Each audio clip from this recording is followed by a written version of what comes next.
Just when you think you've maybe got a grasp on global events, things shift again, don't they? Yeah. Right now, there's this potential meeting in Istanbul about the Ukraine conflict, and it really has everyone watching closely. It really does, yes. This proposed gathering this week feels like a potentially crucial moment, and there are so many international players involved now. For our deep dive today, we'll be looking at various news reports, but also importantly, drawing on some initial insights from Professor Arão Alves. His perspective, I think, really helps frame the underlying dynamics here. Okay, so our goal, our mission, if you like, is pretty clear. Let's really dig into this Istanbul possibility. What's the actual state of these potential peace talks? Yeah. Where do Ukraine and Russia stand? And what's this bigger geopolitical picture that Professor Alves has already started sketching out for us? Let's jump in. The proposed meeting itself, what do we know? Well, the announcement itself grabbed headlines. And a key thing right off the bat is Volodymyr Zelensky's condition for attending. It's very specific. Yeah, he said Vladimir Putin has to be there. No Putin, no Zelensky. Exactly. And his aide didn't mince words. They framed it as a direct challenge, testing if the Kremlin is genuinely serious about peace. It puts the ball firmly in their court, doesn't it? And then, sort of out of left field, Donald Trump offers to attend the Thursday meeting, too. He's making it clear his priority is ending the conflict.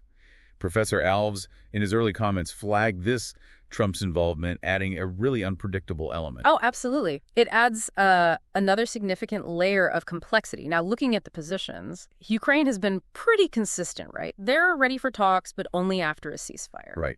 And Zelensky's chief of staff specifically said he'd go to Turkey to meet Putin. It underscores that commitment to the condition to direct talks at the highest level, but only under certain circumstances. Meanwhile, Russia, well, Kremlin spokesman Dmitry Peskov says they are preparing for negotiations. But crucially, there's zero confirmation Putin will attend. No. Peskov was very careful, wasn't he? Saying they'll announce Putin's participation only when, quote, the president sees fit. It's quite ambiguous. Professor Alves' analysis pointed to this exact contrast. Zelensky's clear demand versus the Kremlin's, well, silence, essentially.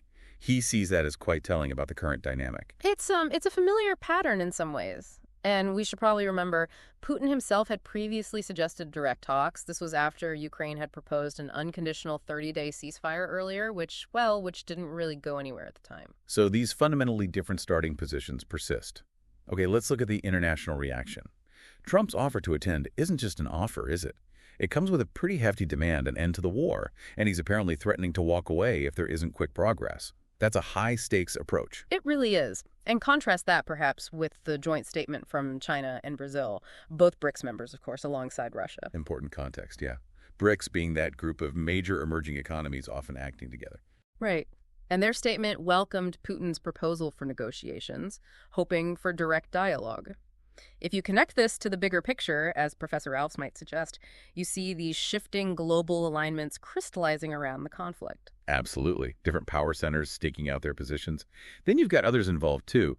Marco Rubio apparently talking with international counterparts about a ceasefire. Sergei Lavrov speaking with his Turkish opposite number. It's definitely not just a bilateral issue anymore. No, far from it. And when you look at the real sticking points, the obstacles, they become pretty clear. Russia, based on reports from last year, seemed open then to talking ceasefire with Trump, but they had firm red lines. Which were? No major territorial concessions, and Ukraine abandoning any NATO ambitions. Which are, of course, huge sticking points for Ukraine. Their position, and it's one strongly backed by European allies, is ceasefire first. Plus, they want solid security guarantees, and they've flatly rejected any Russian ideas about limiting their own military size. Right, but there has been some suggestion, some hints perhaps, that territorial issues might be discussable, but only after a ceasefire is firmly in place. That feels like a potentially important sliver of flexibility if it's real. Potentially. And Putin keeps bringing up that 2022 draft agreement, the one Reuters reviewed, where Ukraine would supposedly agree to neutrality in return for security guarantees. Professor Alves might see that as a possible, though obviously very difficult, starting point for talks, maybe. Okay, so while that's bubbling under, the immediate pressure seems to be mounting for a ceasefire now. Ukraine and European allies, particularly France, have reportedly set a deadline, an ultimatum. Yes, that's the report. An unconditional 30-day ceasefire by Monday, Or else new sanctions targeting Russia's oil and financial sectors. That's a strong message from France. Very strong. But Germany seems a bit more cautious. It appears so. Their foreign ministers seem to lower expectations about immediate new sanctions, emphasizing the importance of seeing what happens at this week's meeting in Istanbul first. So maybe slight differences in approach there within the EU. Interesting. And the U.S. They're also pushing hard for a comprehensive 30-day ceasefire land, air, sea infrastructure. A senior official said Ukraine has agreed to this. Right, and the EU is backing this push with its own threat of more sanctions, possibly targeting Russia's shadow fleet of oil tankers if Moscow doesn't agree to a ceasefire. So there's coordinated pressure, even if the exact tactics or timelines vary a bit. It's crucial, though, isn't it, to keep the actual situation on the ground in mind when talking about negotiations? Absolutely vital. You have Russia currently controlling Crimea, almost all of Luhansk, a large chunk over 70% of Donetsk, Zaporizhia, and Kherson, plus a bit of Kharkiv. This reality, this territorial control, is just a massive challenge for any talks aimed at a mutually acceptable end. Professor Alves would certainly stress this point. No doubt. It just highlights how incredibly difficult finding common ground will be. Okay, back to Istanbul specifically. We know Trump's senior envoys are expected. That's confirmed. Steve Witkoff and Keith Kellogg are planning to be there, so that signals direct engagement from Trump's side. But the big question mark is still over Russian government attendance, right? Exactly. A senior U.S. official expressed uncertainty about whether any official Russian delegation will show up, and Trump himself has made his own attendance conditional only if he thinks, quote, things can happen. And it sounds like U.S. officials might be trying to nudge Zelensky, encouraging him to publicly commit to meeting Putin there. That seems plausible, yes. Perhaps trying to create a situation where the pressure is then on the Kremlin to reciprocate, to show up. Makes sense strategically. And the Kremlin's communication on this, well, it's been very deliberate, very controlled. They keep saying they're preparing for talks. Peskov repeated that.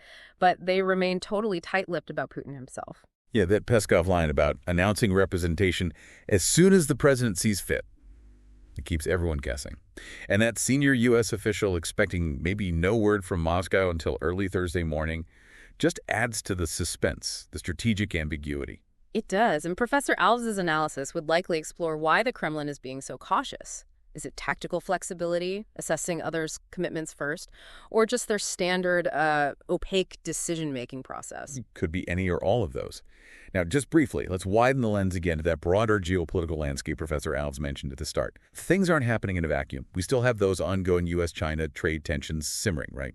Despite the pause in tariffs, Xi Jinping recently accused the U.S. of bullying. Exactly. And we're seeing these interesting economic shifts, too, like Brazil signing new deals with China for ethanol byproducts. That directly challenges U.S. market dominance in that area.